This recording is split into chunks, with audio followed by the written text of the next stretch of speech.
Welcome back to the Lanterne Rouge Cycling Podcast, brought to you by Join Cycling, the #1 adaptive training platform for your cycling goals. This is the preview of UAE Team Emirates 2025 season. We're going to go through their 2024 results, of which we're going to have to speed run them. There's a lot of top results and victories there. We go through their 2025 transfers, outgoing and incoming. Not actually that many, but a surprising one, very surprising one was announced last evening.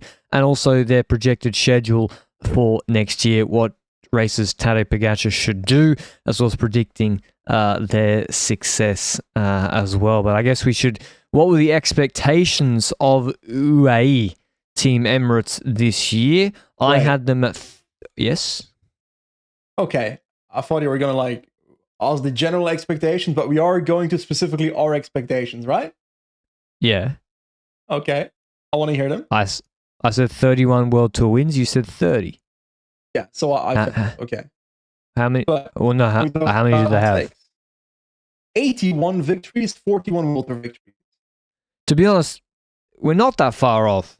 Yeah. Like when you consider that Poggy won so many at the Giro and the Tour, which you wouldn't have expected him to win 6 at each, maybe 3 at each. We're not that far off, so I don't feel that bad about that. Especially the next one, maybe I'm a little bit off. Wait, before you get to that one, especially because our preview for the 2024 season was UAE Team Emirates will win the UCI World Ranking and will win more World Tour races than Visma Mike will. We're literally, if we compare the two previews, that was our take before the season. That's eventually what happened. It was just more dominant than expected, I would say. And Now go to your next point of your hot take segment. Let's mention. So then we have the hot takes. Benji says Ayuso wins the Tour. And almost. He maybe would have if he didn't get sick. Back. He got sick. He got COVID. Almeida forced him to work on the Galibier, which ruined my prediction. That's it. I'm sorry, Joao, but it's your fault. We don't know that he wouldn't have won the Tour. That's more of a question mark. My one, I think, was wrong. I said the team won't podium a Grand Tour. Now, listen. It's called a hot take for a reason. And secondly, let me run you through the logic. I thought for this to come true, this was not a knock against Poggy, even as maybe #1 hater. I acknowledged that he probably could have podiumed the Grand Tour before the 2024 season. This was a knock on the other guys. So I was like, okay, if Poggy has a crash like in Liège or gets sick, I think the other guys might not podium the Giro or the Vuelta or the Tour. I'm trying to save it. In the end, they won 2 of them, so that was pretty good. But the others didn't podium a Grand Tour. But yeah, that was the logic. Others didn't, but was that because Pogačar was there? Well, yeah, exactly. If Pogačar wasn't in the Tour, Almeida would have podiumed the Tour. Which is literally the opposite of what you predicted. Well, no, because actually when the lights get too bright, he folds. So, no, he wouldn't have. Okay, fair. But then Ayuso would have stepped up because he was going to win the Tour, but Almeida held him back. Dude, Ayuso Almeida in the Tour together with no Poggy, that would have been crazy. It would have been the Vuelta before, right? Bishop Black would have been up the road, trying to follow Vingegaard. That would have been so good. Anyway, they've had... to get to the 2024 results, this is maybe one of the best, this is one of the best seasons a professional cycling team has ever put together.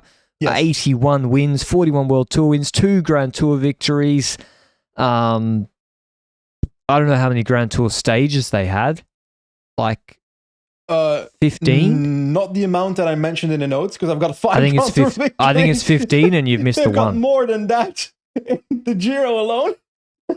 Giro and Tour 6 each of Poggy, and then the 3 from McNulty and Co in the Vuelta. Yeah, McNulty still had in Vine. You're correct. So 81, 41, 5. That's a number we haven't mentioned in this.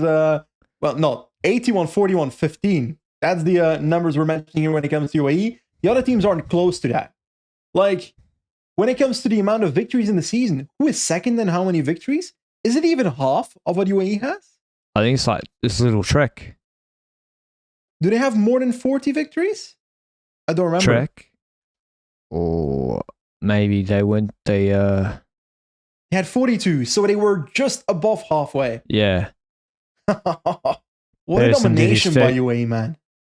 This was the biggest gap between, because like Visma's 23 year, UAE was still on the overall numbers close. In fact, they still beat them in the ranking. This year, it's not even close who's the best team in the world. UAE won the points ranking by, I think, such a big margin that if you take Poggy's points out, I think they're still first by a big margin. Maybe I'm wrong. If you take out Poggy's wins, they still have won the most races. By far. I think yes. By far. Like, not even close. And also, if you take out Poggy's World Tour wins, maybe, I think still then they won the most World Tour races. So, yeah, Poggy won the biggest races, but if you take him out, they're still the best team. Yep. They're still the best team.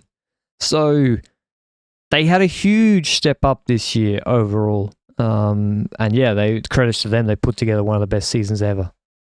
Yeah, and let's talk about those victories quickly. Speedrun them. Pogacar winning Strade, Montreal, LBL, in Lombardia, also World Championships, which is partial credit to the team, partial to the Slovenian national team. Hirschi won Plouay and San Sebastian, so also stepped up in that, but also was also very good across the year throughout many races. Then in 1 week races, Pogacar won Catalunya, dominated it, won maybe 4 stages if my memory serves me right. Then Almeida and Adam Yates dominated Tour de Suisse with a 1-2 in GC and 4 stage wins. And I'm pretty sure it was stage 5, 6, 7, and 8, so like 4 in a row as well. Tim Wellens won Renewy Tour, didn't win a stage though, but ended up winning GC on the final stage. Then Juan Ayuso won a stage at Tirreno, UAE won the team time trial at Paris-Nice, McNulty won an ITT at UAE Tour and in Romandy, Wellens won an ITT at Polonia. The list just keeps going. Those were the ones I could remember, but then Grand Tours come around. Got 6 stage wins by Pogacar at the Giro, 6 stage wins by Pogacar at the Tour. GC victory in both dominated. Like, no one came close in GC in both Grand Tours. La Vuelta, they don't have that GC rider because Almeida gets sick or something in week 1, combined with all the other GC riders fading away in week 1, like they just disappeared out of nowhere. And then they win 3 stages with Vine, McNulty, and Soler. Did I miss any notable victories in that list? I don't think so. No driving Kurzova race a victory here? Because that's a real blemish on their McNulty Crow race? Well, I'm sorry, but yeah, I would say as well, a theme for the victories is they were the best time trialing team in the world. That's shown by winning the TTT and also with not the biggest riders. Like it's not, when you look through their team list, you're not saying, they filled chock-a-block with big rouleurs. They're not. And yet they won the TTT, the biggest one this year, and yet they won a million different individual time trials. If I look through their victories, they won 16 individual time trials. Now, that does include 4 ITT Natty Champs. So, let's say they won 12 or 5. But, still a victory. Yeah. Like, it is. It's definitely one of the areas where UAE is currently dominant. When it comes to their flat time trial setup, they are the go-to team right now. And you hear that when you talk to riders that are going there, like, Rune Hergods brings up, okay, the time trial setup is pretty much fucking on point for this team. So that is a real value for the team, not just for new signings, because riders like good equipment, spoilers, but also when it comes to Grand Tours, it's helpful for Pogacar that he's got potentially the fastest vehicle on the road when it comes to a time trial, a flat time trial, that is. Mountainous time trial, that's where the questions arise a little bit. And then the other question I have is, next to time trial, in what areas is UAE Team Emirates currently better than Visma Lease Bike? Because those are the 2 teams fighting for that Tour de France title. And then look at also, the width of the team is just gigantic compared to Visma Lease Bike. And when it comes to the transfers of Visma Lease Bike, we haven't gone over them yet because our preview for that team is still in the works in the coming weeks. But do you feel like the teams are going to come together at some point in terms of width of the team? Or do you feel like UAE will continue to separate themselves because the money might be more infinite than the other teams out there? Well, by width, so like I would say in narrow width, Visma is, well, like, narrow width. Those are opposite words. But I'm not just talking Poggi and Jonas. So, like, Jonas, Wout, Koi, Jorgensen, Pogačar, Ayuso, Almeida, McNulty. Those four, okay, I know Poggi's way better, but actually the three, when you take out Poggi and Jonas, the second three are actually much of a muchness in terms of results and points, etc. But what you mean, Benji, is from rider 5 to rider 20, UAE is way deeper in terms of scoring points and victories than Visma, and that's true. Like Morgado's 5th at Tour of Flanders. Del Toro, top 5 Tirreno. Wins a Tour Down Under stage, whereas like Johannes Stanemittet, not top 5 at Tour de Romandie. Yeah. Winning a stage somewhere. But is that gap going to diminish over the next couple of years, or will that keep expanding? Because when it comes to the budget of both teams, I feel like Visma in the last 2 years, maybe, or maybe in the next couple of years, I'm leaning more towards maybe slight stagnation or slight improvement or whatever the hell happens there. But when it comes to UAE, I don't know when the war chest ends, you know? I would say it. When I look at their signings this year and last year, I think they had the big extension of Poggi, but actually they've not brought in, I mean, maybe Narvaez cost a lot, Vermeersch cost a lot. They had to probably, do they extend Yates? I don't know. That's a curious one. Genuinely, yeah. I mean, they got the most money. Like, they're the richest team in cycling. So, like, they got the most money. And it's not just in spending on riders, it's spending on everything, the performance, staff. That makes a big difference too. Prediction time. I feel like at this point, the discussion of a salary cap for cycling is going to come up more and more and more as UAE stays dominant at the top of cycling, especially with such a gap on the others. Is that going to happen? Is my prediction question. And if yes, when is that discussion going to reach its peak? Is that already next year? Are we going to start talking about that even more next year? Or will that be more 2026 after they show a second year of dominance maybe in 2025? Or what do you see there? I don't see a salary cap happening, to be honest. Okay. They're just, a lot of things in cycling, like they couldn't organize, a local kermesse in that car park just next to me, let alone cross-jurisdictional global salary cap in a sport. Like, come on. I just don't see it happening legally. It'd be too difficult. It's also unfair. How do you account for what the French teams have to pay in social security contributions? How do you offset that? It's so complicated. It'll be very difficult. And the effect of a salary cap is not... UAE would then just give Pogačar half of the salary cap. Yep. What it would mean is they wouldn't be able to sign Narvaez and Vermeersch this year. It would mean Bora couldn't get Roglic, Piti, Lascano and flirt with Maxim van Hils. It means Visma couldn't get Van Aert, extend Jorgensen or whatever, Vingegaard, and get Axel Zangler. So it's actually, it would mean Thomas Deeks would be on less. It would reduce the overall pool of money for riders. So I would suggest the Riders Union should have strong views on the imposition of a salary cap. But it would mean that it could change Pogačar's results, Benji, because in the Tour de France, UAE was so strong in terms of depth of squad, they could do what they want. In Lombardia, they were so strong, they could do what they want. They would break away 20 riders. So it might change then, the racing could be less controlled by a UAE super team, a Visma super team. But is it possible for the UCI, the governing body of the sport, to look at the team and say, okay, we've seen in the past that Team A pays a rider this salary, but next to that, this rider has a deal with the sponsor of the team, like Pidcock with Pinarello, for example, of Team Ineos, and gets money directly from the sponsor, so not from the team itself. There would then have to be a rule that the UCI sets upon upon these situations where riders would not be allowed to have a secondary agreement with a sponsor, which also the riders union shouldn't be happy about. That's another income channel. The UCI going to know if a rider gets allotted 3 houses in their name on the Palm Jumeirah in UAE? How would they know? Yeah. Like, how do American sports do that? I don't get that. I don't watch those sports, so I don't know if you do. I know you watch some random American sports every now and then with your fantasy league that, based on your happiness this morning, isn't doing that well.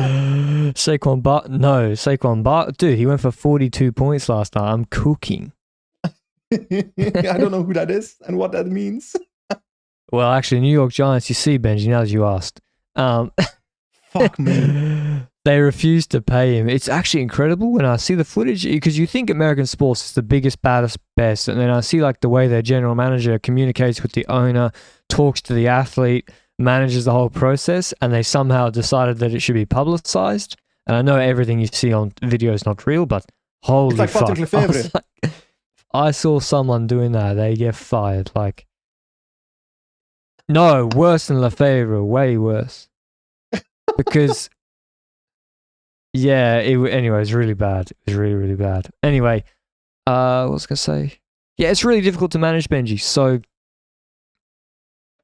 but I think there'll be calls for it, because if you're a mid-table team, even if you're kind of Trek, like, it's hard for you to go and contest the prestigious races because the teams are so deep and strong. But maybe the actual solution is not a salary cap, Benji, but it's better transfer payments. So when Vermeersch goes to, like, football style, where they have financial fair play rules, so maybe when UAE get Vermeersch, Lotto Destiny get a big payoff, which is in addition to that, if we, for example, see the situation in Maximum on Hills right now, what about that?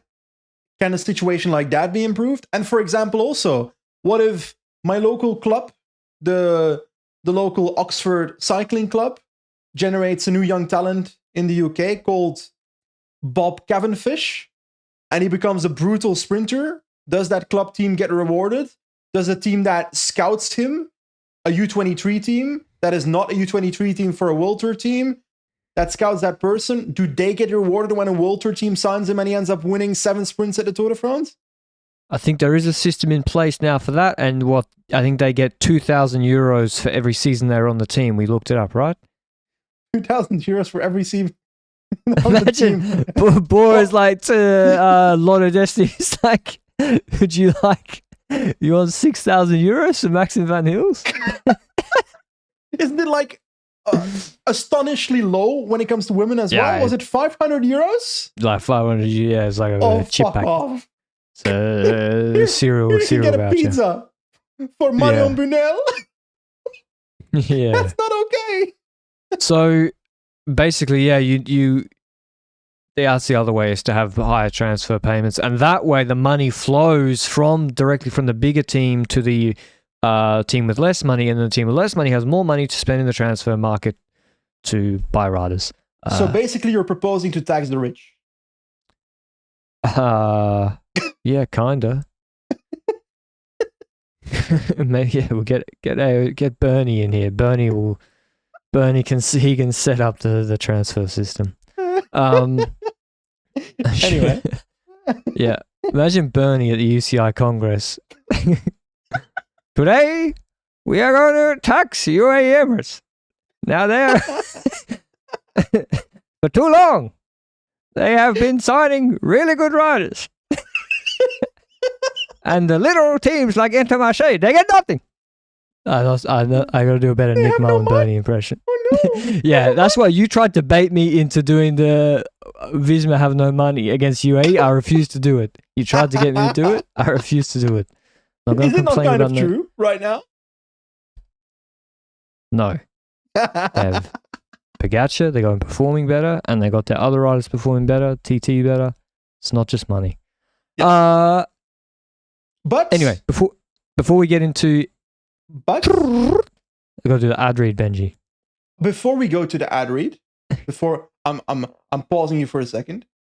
We also had a lot of equipment changes at UAE in the last couple of years, which we heard rumors about when it comes to Visma as well in the internet sphere, which I'm looking forward towards.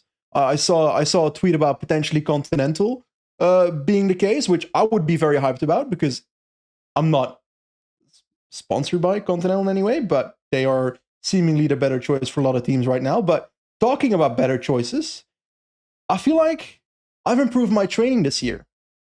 Is that correct? Because I feel like I downloaded this app called Join Cycling, and I'm trying to do a segue into you telling me about the sponsor because I accidentally cut you off.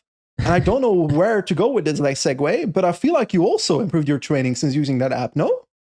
Well, yeah, we're speaking about money, bang for buck, etc. And I think there's no better way if you're into cycling and wanting to improve your performance than Join Cycling, an adaptive training platform. If you mentioned tires, Benji, less than the cost. An annual subscription to Join Cycling is less than the cost of a pair of new tires. Not even the best tires. Just a pair of average road tires. An annual subscription to Join Cycling is about that cost. And the outsized rewards you can get from actually following a training platform with all the inputs you have, the readiness that you can input into Join, the different plans you can do, being able to shuffle workouts to do one that suits you and the terrain around you. It is one of the best investments you can make in your cycling performance, not to toot my own horn. You're saying that people should sell their tires and get a Join Cycling subscription? What I'm saying is you should get Bernie Sanders to speak to your boss, tell him to distribute more payments down to you, and then spend that money on a Join Cycling subscription. Yes. I did a session, 10-minute 40-20s the other day over on Pigabeen, which is a client got rock wallabies there. It's beautiful. What is it's called Pigabeen. Pigabeen Road. It's on the border of, just before Tomlin, on the border of New South Wales and Queensland. Super hot. And yeah, I did a 40-20s and did my 2024 10-minute power record when I was literally freewheeling for, quick maths, 33% of the interval. And it's like, for example, 2 weeks ago, I rode my best day on the bike ever, breaking my 1 hour record by like 14%. And that's coming out of consistent training, you know? It's not because I every now and then do that specific ride. It's because throughout the weeks, I try to ride maybe 4 to 5 times per week. Join Cycling tells me which rides that I should probably do in those rides. Sometimes I select a custom workout because I'm like, okay, I want to do something easier than what Join Cycling is telling me. But it doesn't matter if I choose an easier option every now and then, as long as I stay consistent, you know?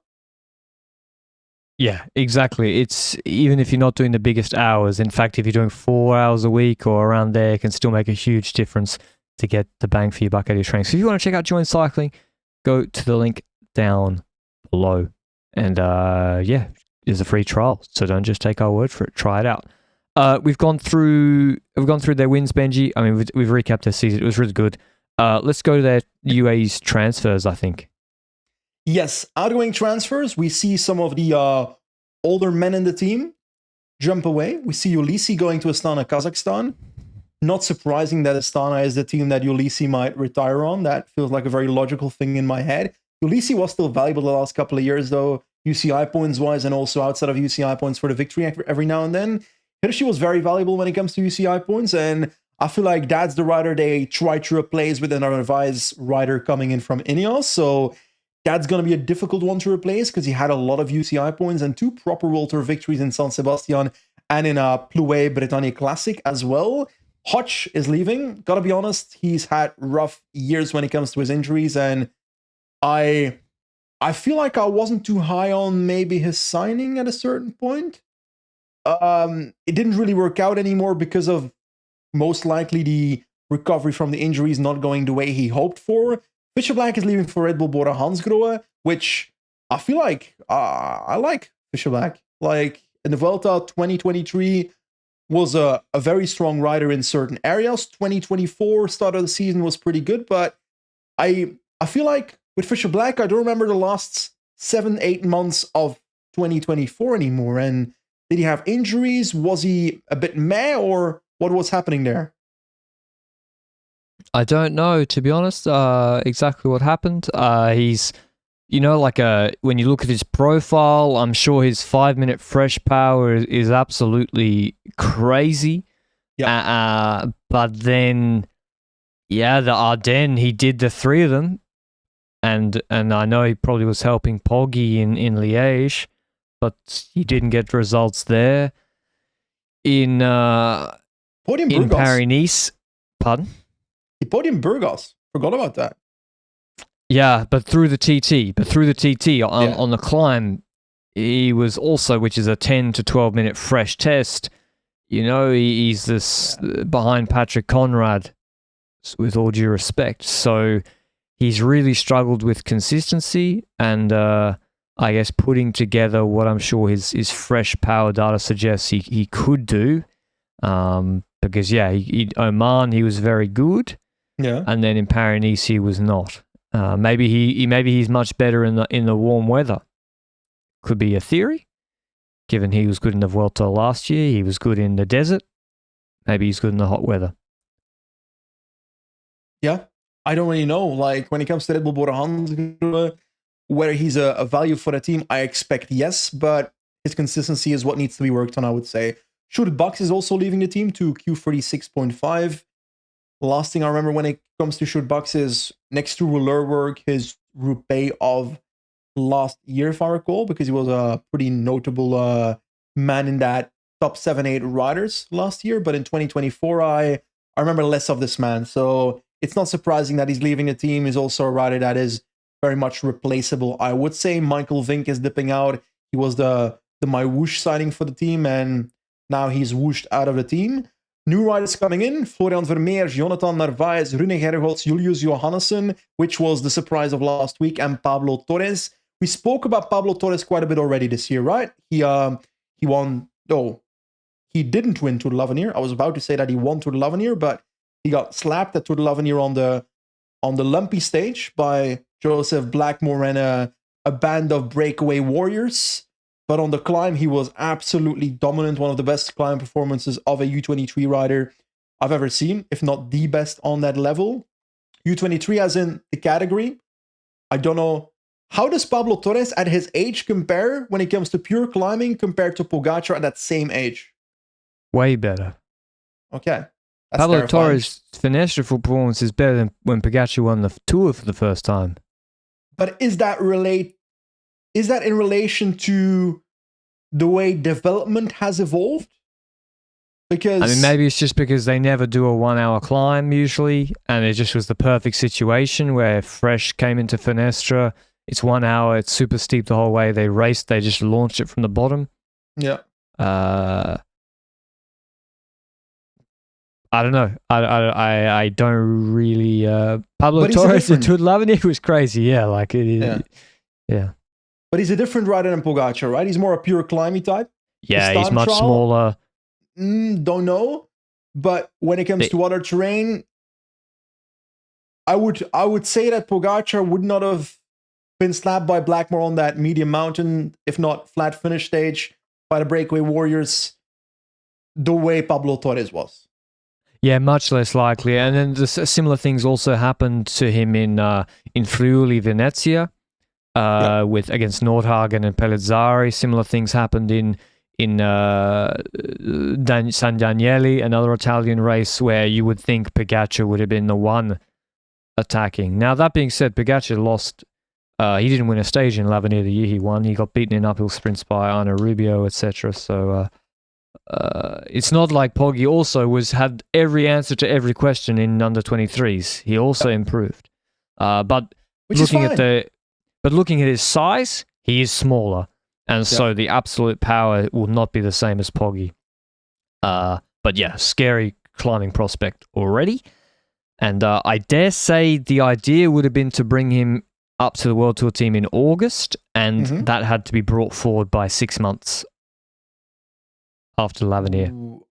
Oh, you mean next August? For some reason, I was thinking you were talking about last August, but yeah, okay, makes sense. I think the idea would have been next August, but then after l'Avenir, they had to make it happen. Yeah, for sure. But also, it's also because you didn't want to promise this rider something strict when it comes to this is going to be your pathway in the next couple of years.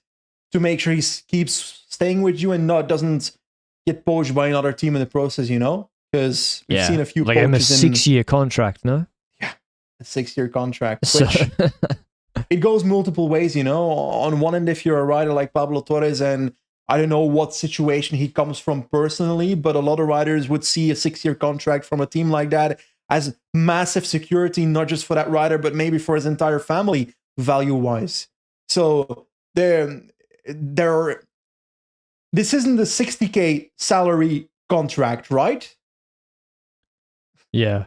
Well, that's the thing. Like, I wonder what the renegotiation clauses are in there, because and there will be. Like, if he wins big races, you have to break it open or bump it up, or there's rollover bonuses. I don't know. Rune Gerhards, I think we already mentioned. I thought originally he was. I think it's a really good signing. Actually, I think that's really good bit of like scouting of this rider can fit in our system really well, because his TT is really good. And I think that's really, especially for the minor calendar, very good addition. Narvaez, we've already mentioned, he or she replacement, let's say. But Narvaez has never shown the consistency of he or she, so that's a gamble. And then Vermeersch is a rouleur had support. He or she shown that before he joined UAE Team Emirates? Yeah, he or she level was way better. He was 2 Tour de France stages, Liège, Worlds. Level, but consistency. I even mean for a period of like back-to-back races. Yeah, okay. Fair. Narvaez will like be good one race. You won't see him for another 3 months. Yeah. Okay. True. Vermeersch good signing. Vermeersch just goes into the Pollitt Velens Classics team, and then maybe as a stage race ruler. And then Julius Johansson is a surprising one. He is a Danish rider, 25 years old. He's not that old. He just turned 25. But he was on Colo Quick. The story is that actually Visma were going to sign him. And then the coach said, I read this on a forum last week, that the coach then said sign this small guy called Vingegaard instead. So I don't know whether that's true or not. And then he went to UNOX, was there for 2 years. Didn't really work out. Went to Intermarché for 2 years. Didn't really work out. Was on the Portuguese team. He sort of found last minute Sabgal Anicolor, which was Glass Drive with Moreira. So that's sort of not where you want to be in your career. And then he's back. He's got a 1-year deal at UAE. I understand he's a track rider as well. Correct. He was remember that whole debacle, that drama about track riders having something on their shins? There was that tape on their shins that was criminal. Yeah. Dan Biggin, famous criminal. I accidentally aired him the other day. He sent me a text, if you want to meet up in Oxford and have a coffee, hit me up, and I forgot I got the text and I never responded. So I'm sorry, Dan Biggin. I'm really sorry. I forgot. But anyway. Have you responded now? I have not. This is my response. Benji. I'm going to text him. Okay, I forgot. I just realized when you said his name. Sorry, Dan. I love you. Well, evidently not. I'm just bad at keeping up appearances with anyone, to be honest. I'm just a bad friend. Julius Johansson. So he was nearly imprisoned for putting tape on the front of his shins in a track race, but now he's back. He won the... Did he win Junior World Champs? I don't remember. He did. He won the Men's Junior World Championships road race in 2017 with a 15-kilometer solo. So 2017, where was that? That was not Bergen, right? Norway. It was Bergen. Oh, it was? Yeah. Okay. Scandinavians performing in Scandinavia. By the way, just want to add on to your story when you said, big guy, we don't want to sign, or Colo Quick said, by small guy. I remember a story, and this is actually a true story, where there was a man named Luc Grefte, which was staying in the hotel of Jonas Vingegaard when he was in those Colo Quick days. And I think Luc either spotted Jonas's Col de Rattes performance or some kind of performance near that date in that same week. And he also sent a message to a certain Dutch team back in the day to potentially sign this rider. So I'm giving Luke full credit for Jonas Vingegaard becoming a cyclist at Visma Leasebike. I'm sorry. What people don't know is Luke Refter has a crippling addiction. It's very bad, but he has an addiction, and basically anyone that gets some sort of KOM or does an effort on any climb in the Denia region, Alicante region, he will know about it and then inform someone about it. So just be aware of that. He is monitoring what is happening on the KOMs. Luke says it was the Cumbre del Sol. Rates was the year later. So he was early. So Cumbre del Sol is in, they do that in Valencia. It's, they did in the Vuelta. I think Woods won on it. 3Ks, 10%, super steep to some nice houses behind Granadella. Pardon? Horrible climb. Horrible. Yeah. I love that Granadella descent into the beach that's behind there. It's beautiful. I've forgotten. Yeah, Johansson, Benji. He's basically going to be Sjoerd Baks without wanting to go for his own results. Because Sjoerd Baks was complaining of that in an article I saw. He's saying, really? I had to. Yeah, well, no, not about riding for Poggi, but he said in the Italian classics he had to be a domestique for like Baroncini when he was stronger than Baroncini because he was leaving the team, and that I believe. But anyway, Johansson's brought in. Yeah, it's much of a muchness, isn't it? It's like, okay. Yeah, I'm sorry. Sorry, Johansson's brought in to do that role.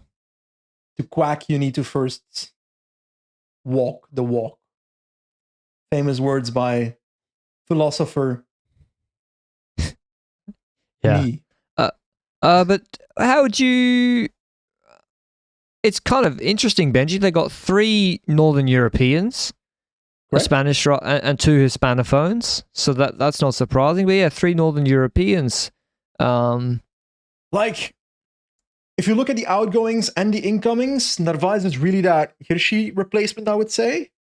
But when it comes to the rest, yeah, you've got a few Sjoerd Baks replacement, maybe in Johannesson and so forth. But I feel like it's not exactly a copy paste of what went out that came in. But that's not necessarily an issue. We spoke in the past about UAE having issues when it comes to breakaway control. I don't really know that's still the case anymore after 2024. But I don't mind the transfers that they did, although some are a little bit of a gamble. I think signing Johansson is maybe a little bit of a gamble. I think signing Florian Vermeer after his serious injury, he has shown some performances since then. It's still a bit of a gamble. Signing Rune Herholz after, to be honest, a not so great year, it's a gamble. So that's that, but this team can afford to make those gambles. And if one of those 3 really works out, it's worth it, in my opinion. I'm not sure they're the biggest. Like, Johansson's kind of, he's probably on like 60 grand. Well, I said a bit of a gamble. You don't need to say it's like a serious gamble. Now, come on. Yeah. Yeah, and I think Narvaez is actually quite a gamble. You're right. Because, well, because he won't be cheap. I didn't mention. Well, because he won't be cheap. And he really is inconsistent. So that's but yeah, like with Pollitt and Wellens, they were performing really well, so they're experienced riders. So I would say what they're missing is they still got no premium sprinter. They didn't go for I think Groves would have fit with the team really well. They didn't go for Groves, and that's the one area where they're not the best team in the world at the moment. They got the best climbers, best time trial setup, probably best classics rider in my opinion. But they are missing the best. They don't have the best sprinters. In fact, their sprinting is really bad. Milano, they sort of went with, and he couldn't do it. So and Hodge didn't work out. Didn't we just mention that Merlier's out of contract next season, and Merlier won 3 stages at the UAE Tour this year? Yeah, but he can't go to the tour. Yeah, that's true. Yeah, but what if they just give him a fat bag to just okay, you're not going to go to the tour, but you're going to go to all these other races and just win. Yeah. But I don't know if it would, because Gavira didn't work. Christoph didn't work. Hodge didn't work. Yeah, Philipson, but Philipson they let leave. They didn't let him leave, but Merlier is better than any of those sprinters, including Philipson at that time. I would not be so confident that 34-year-old Tim Merlier on a huge contract would be so good at UAE. Yeah, fair. I think that's a fair whereas point. Groves is kind of like the fit sprinter. I think they would have fit well, but yeah. Milano needs a sprinter that's better than him to win races because he needs to win as a lead out. Exactly. They had Ackerman too. No? Yeah, they did. Okay. The Achilles heel. Who would you have? Heel. Who have you have liked them to sign that they didn't sign? Ooh, that's a question I did not prepare at all. Do you have a name in mind? Because you're asking that so specifically, so you definitely have a name in mind. Lascano. Yeah. Because TT, they'll get him absolutely stomping. They make guys climb really, really well. He's a climber. He'd add to their classics team as a rouleur. In stage races, he can be really good. I think Lascano, I'm surprised they didn't. Because I would have thought they'd get Lascano, not Florian Vermeersch. He's also Spanish speaker. I'm leaning more towards maybe a Lawrence Spiffy type then, because then you have the sprinting option in a Gent-Wevelgem type race. Yeah, true. I'm surprised, but just Pithy, I also agree would have worked really well. But just Lascano with being also Spanish, Basque, I thought. But yeah, it didn't happen. Okay. I feel like we've gone through the team really, really fast. What schedule then should Poggy do next year? I feel like we've discussed this question before, but let us. Yeah. First of all, obviously, Tour de France is a goal for Pogacar. Giro, I don't expect the Giro Tour double again. I expect the Tour Vuelta double most likely. So I see him going to the Tour and the Vuelta.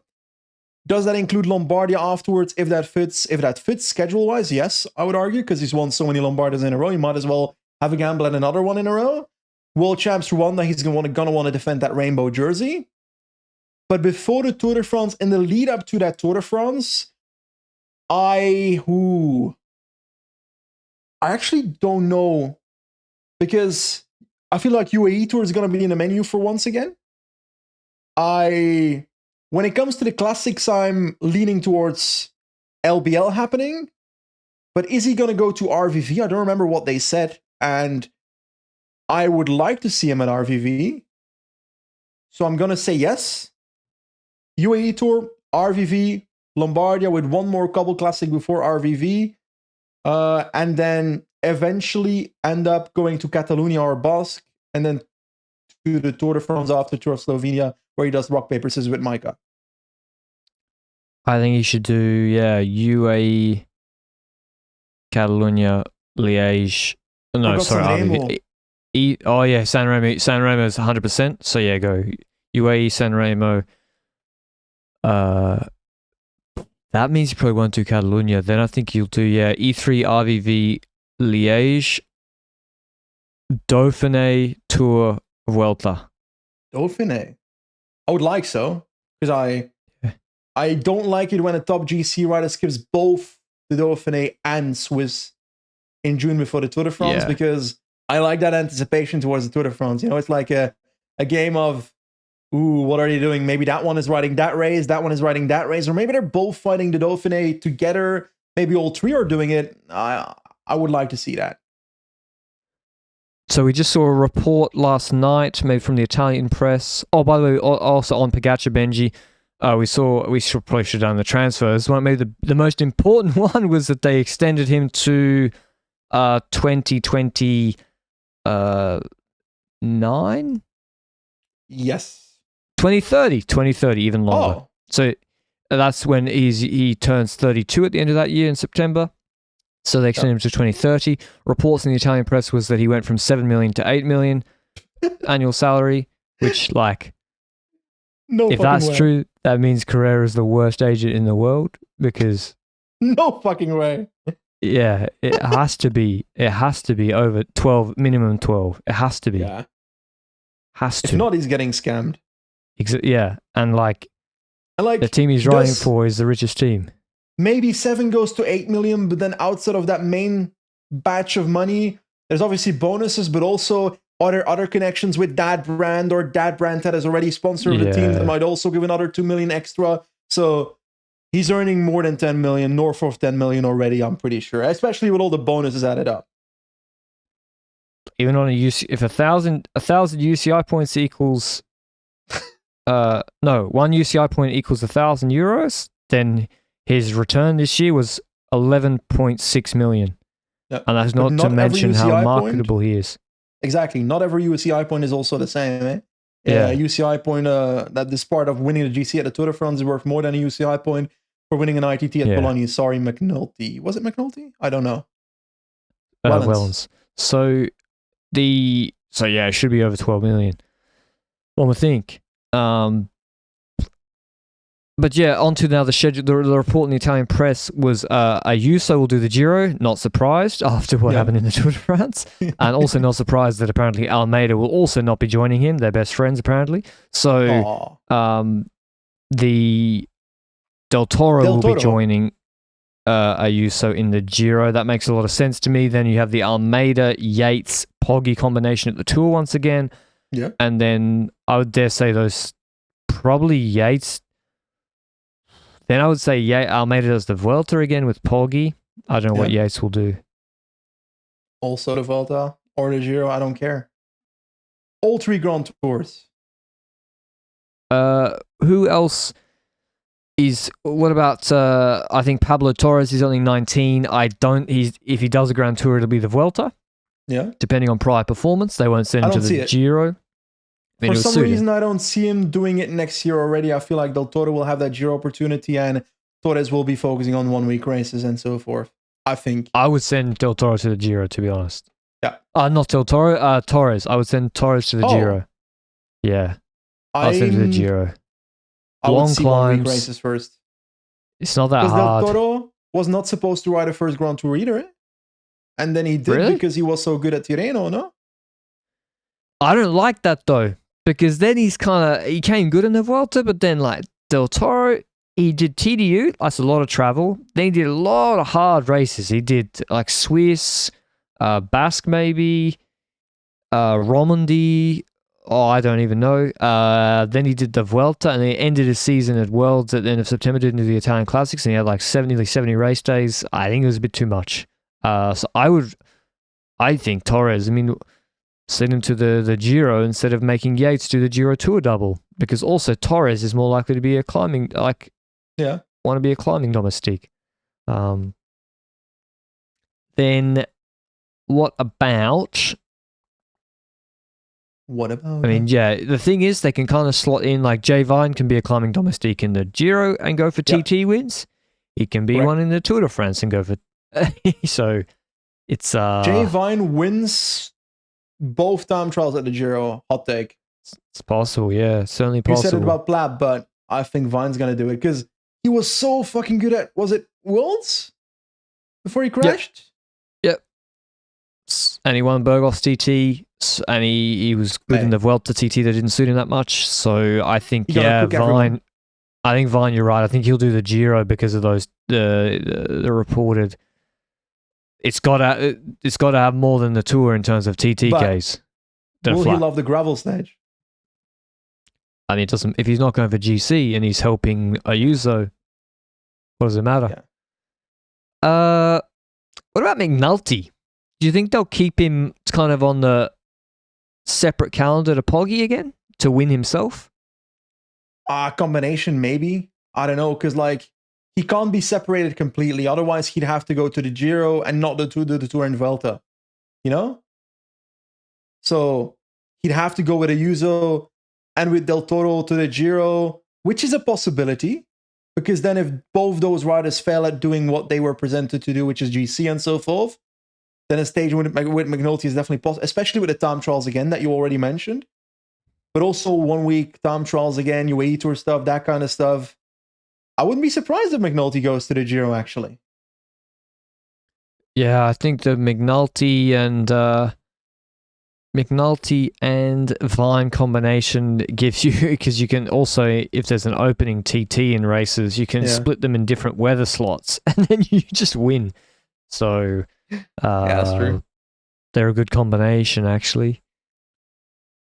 All right. Who do you see really, I feel like Ayuso and Almeida, they're so young, 22 and 26 still. But I feel like we know what we've got with them. Who do you see stepping up? You think it's Morgado more than like a Jan It's Christen? time. Mate, he top 5'd RVV. It's time to do something spectacular because It's time. for It's the 20. fact that he's top 5'd RVV, he's not done that much crazy shit next to it. You know, it's not like he's podiumed multiple World Tour races or something, like 35th at Paris Tour, 31st at Banshee. My man, you top 5'd RVV. No, he got second. No. That was a Belgian fixed job. Oh yeah, it was. You're right. He got robbed. He got robbed at Le Samay. You're right. It's funny how the photo finish always goes to the Belgian. Yeah, that's true. Yeah. I think I spoke to Machin that evening, and Machin was like, yeah, we asked for the photo finish, but apparently the photo finish showed that Morgado lost or something. I think he did. I think Rex actually did win. Yeah. But still, that was pretty good. But you're right. But I mean, he won at Asturias. I think he had a pretty good calendar. Although, actually, maybe too much travel. In the first Grand Tour March. Okay. And he's gonna win a stage in a Grand Tour. Is that a hot take? Yeah, that's a pretty hot take. Yeah. It has to be Giro, right? Why? Because in the others, there's more pressure that every person needs to work for Pogacar. Yeah, true. Yeah, Morgado, Vine, McNulty, Ayuso, Del Toro, Sivakov. No, he'll do the Tour. Micah. Yeah, that'd be pretty interesting. What about the Micah versus? Do you think Micah goes to the Tour, Benji? Ooh, he definitely goes to one of the two Grand Tours with Pogacar. Yeah, that's clear to me. Whether it's Vuelta or Tour, I'm not sure. He's not necessary at the Tour de France because they've got such a wide spear point of multiple riders in support for Pogacar. It's not just Adam Yates and Almeida, but they've got so many options next to that. Whether it's Soler, whether it's McNulty, whether it's all those riders that could also be part of it, Sivakov. So I don't think Micah necessarily has to go to the Tour de France, but I'd like to see him in support of Pogacar in one of the two Grand Tours, and I think most likely Vuelta. Okay. And what do you think about their classics team? Are they capable of winning a major World Tour Classic? Yeah. Cobble Classic sans without Pogacar? I think yes. If we take a look at Ronde van Vlaanderen this year, and we take a look at those results, they got 3rd, 4th, and 5th. I don't see Bjerg winning a major Cobble Classic. Niels Pollitt could end up winning something like Omloop, like he almost did this year. Second this year. I don't see it necessarily, though. So, I don't know. Am I too high on Morgado? Potentially. But I like his mustache, so Morgado's going to win a Cobble Classic. Hot take again. Yeah, Morgado's pretty cool. I agree. But yeah, they got Vellens, Pollitt, Oliveiras, Narvaez, Vermeersch, Bjerg, Johansson to do the early work, Morgado. Pretty good Cobble Classics team. It is missing that sprint option like Pithy, as you mentioned, Benji. That would have been good for them. And in the Hill Classics, yeah, even without Poggi, they've got McNulty, Narvaez, Grosschartner, Vellens, Morgado, Jan Christen, Baroncini, Covey. Yeah. So, but yeah, Hirschi and Ulissi did do a lot of heavy lifting on that minor calendar. Are we overrating UAE's performance at the Tour of Flanders, knowing that the likes of Jorgensen and Pedersen and so forth flew too close to the sun trying to follow Mathieu van der Poel and therefore destroying themselves in the process? So Pollitt, Bjerg, and Morgado were not the 3rd, 4th, and 5th strongest rider that day. Yeah, it's clearly a strange race because Mazzaro came second. So that group coming back is clearly the group that didn't try, that just did their own race. It helped. Was Bjerg and Co. They were not stronger than Turns and Bettiol. Yeah. But Turns and Bettiol were stronger. But that's racing. But yeah, if it's indicative of future performance, then no. I don't think Pollitt can be competitive for the victory in Flanders. Yeah. Roubaix maybe. Darling got 17th at RVV. That's actually really fucking good. Yep. Like, I think Volscheid came like 20th. Yeah. Wait, why did Tarling get disqualified at Paris-Roubaix again? He held the car to come back after a puncture. Oh, yeah. The good old days. Yeah, the good old days. Okay. Okay. Do you think they will... Nah.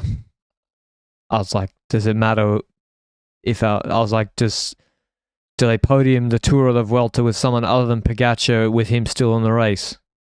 It's like, yeah, maybe. Who cares? Yeah, I now realize I don't care. But let me ask you the question well, before we get to that. Will UAE Team Emirates podium any Grand Tour this season? will they podium a Grand Tour? Yeah, I think so. I think so too, to be honest. Will they win all 3 Grand Tours? No. Because Pogacar could win Tour Vuelta. Is Ayuso going to win the Giro if he goes to that race? He could. Which one is the one that fails then for you if you say no? I just think something will go wrong. Yeah. Like just something will happen somewhere in the 63 days.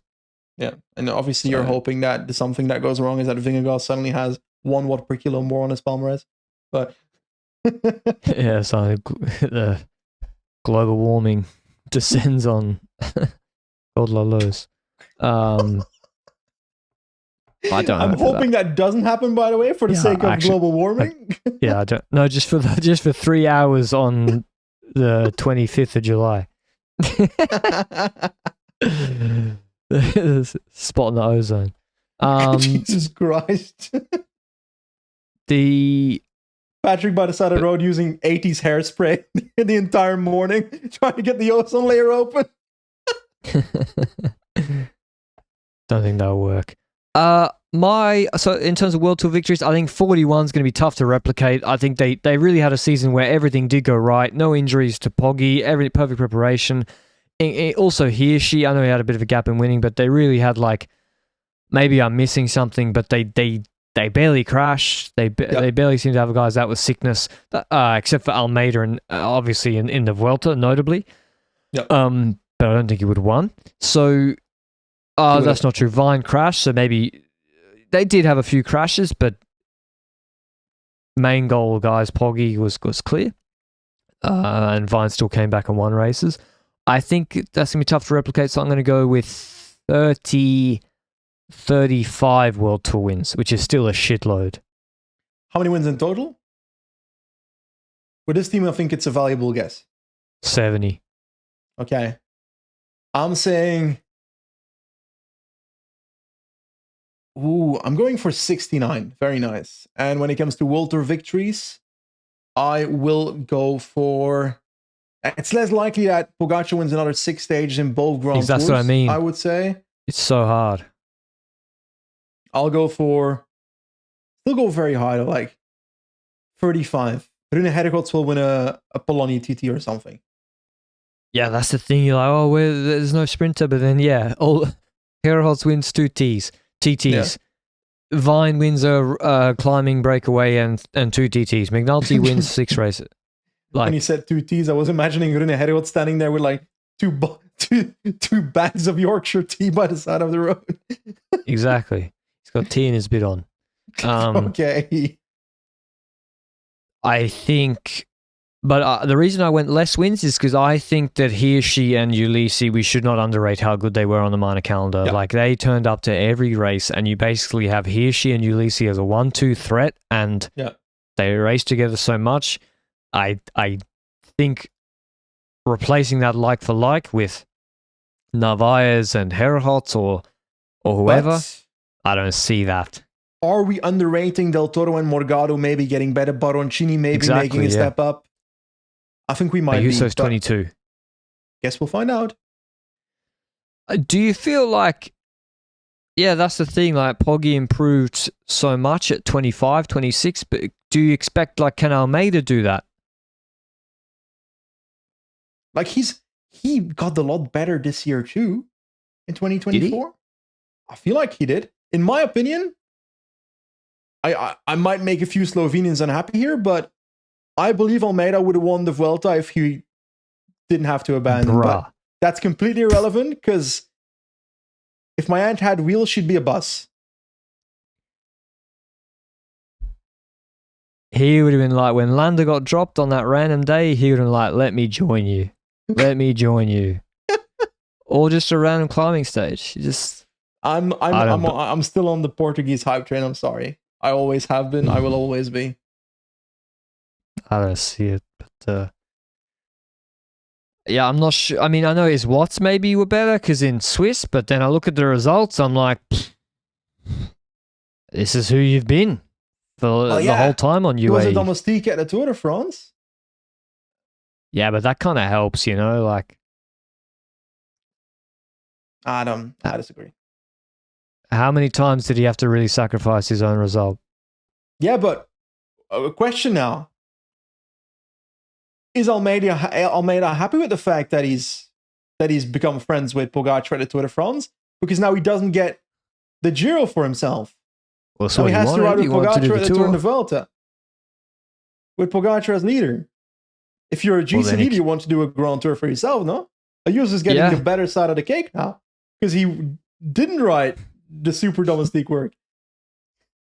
Yeah, exactly. I mean, maybe Almeida wants to go. I mean, maybe he wants to podium the Tour, and the only way to do that is to attend the race. But yeah, I didn't see some huge jump. Like the results look the same to me. Kind of is who he is to me, but maybe he improves. And it's interesting to see. I'm more expecting it from the guys you mentioned: Del Toro, Morgado, Young Kristen. They're 20 years old. They're so young. That no, he's 24. Can avoid a collarbone fracture for once. He's 24. He's been riding in World Tour teams for 4 years. Yeah, but he's also had collarbone fractures every month. Yeah, it was a good pickup, but I don't expect him to be like some world beater next year. Yeah. Because I just don't expect it. So okay, I think. Do we have any hot takes? I gave like 5, but I'm not sure about you. Yes. I think Pablo Torres does the Giro and he drops Ayuso on a stage and looks back at him. And what does he do when he looks back? He keeps going or he waits? Because that's what makes I don't know. Here, right? I don't know. You have to guess. You have to predict it. Come on. I think he waits. Does Ayuso step in the car or not? That's also part of your hot take. No, Ayuso will not do that. Okay. I like Ayuso. I think he did improve earlier in the season.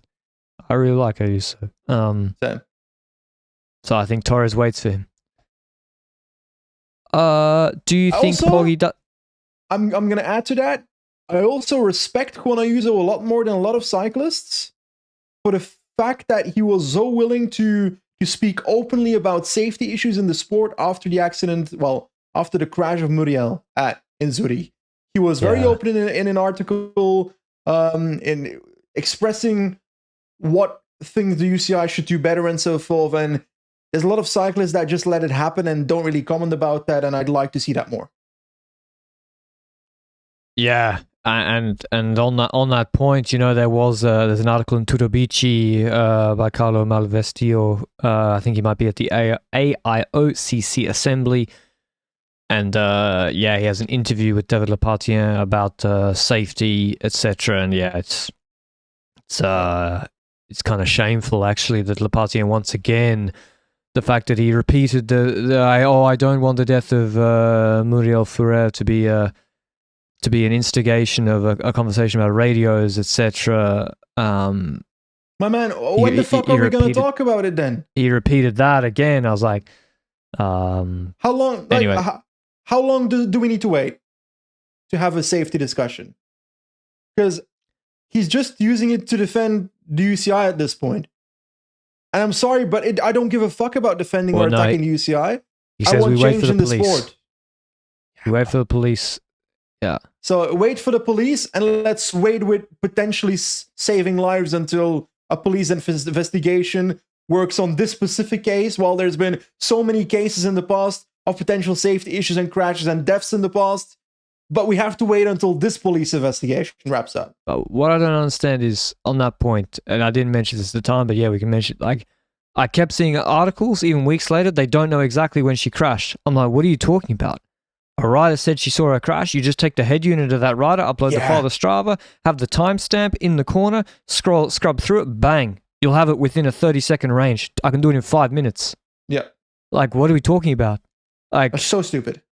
Anyway, that's a different topic. Does Poggy do the... does he win San Remo, Benji? Yes or no? No. Oh, okay. Does he go on Cipressa this time? If Remco Evenepoel is in the race, yes. Oh, because he can have a compatriot to join him. Does Poggy do the Tour Vuelta Worlds Triple? Wait, I'm going to redo question 1. If Remco Evenepoel is in the race, then my answer on both first questions is yes. They're going to attack on Cipressa and win the race. Not both of them, but Pogacar will beat Remco in the sprint. Okay. Tour Vuelta Worlds. Does he win all 3? Tour Vuelta Worlds. He is going to win in Rwanda, in my opinion. Like, we've spoken about what Pogacar has done this year. We will speak about what Vingegaard could do next year in the Visma Bike podcast, but it comes down to the fact that the hope in Vingegaard potentially winning the Tour de France next year is in whether a perfect preparation for the Tour de France and not crashing at Basque Country severely could lead to a good preparation, a perfect preparation, which might lead to him having even better watts than the ones he produced in 2024, which were already better than his Tour de France in 2023 and so forth. That's the kind of story we're building here. And if that is a story we're looking at, what was your question again? Oh, Tour Vuelta. Yeah. I think he wins the Vuelta. And I think he's going to do the triple. Yes. So do you think he has the same level of dominance season next year as this year? Maybe not the same level of dominance. Because I do expect Vingegaard to get closer with a perfect preparation. But I think it will take 2 years to find the rivalry head-to-head again. Because it seemingly always takes 2 years. So I'm just using history of the... It's always 2 years of dominance, right? The last couple of years? 2 years of Pogacar, 2 years of Vingegaard. Now, potentially 2 years of Pogacar again. And then 2 years of Alex Aramburu when he becomes a GC rider. 2 years of Jana Widar. Is it Lotto then? Who knows? He might be embargoing again. Embarking, yeah. Okay, that was the UAE Team Emirates preview. As expected, we think they're going to have another very, very successful season next year. They've got a lot of young riders in their primes now, from 22 or 20 to 27, 28. They got a very well-rounded team. They got the best rider in the world. They got really good equipment, and they're just going to keep winning. That's what's going to happen next year. And to be honest, neither of us see some huge flaw in any race where they're not so good. Maybe Paris-Roubaix is the one race of the year where they don't start with the favorite. Especially if there's a gap in the ozone layer. You said it. It's true. Yeah, then have a sunny Roubaix. Okay, thanks for listening. As always, thanks for joining Cycling, our show partner, and we'll see you with the next team preview shortly. Till then, ciao.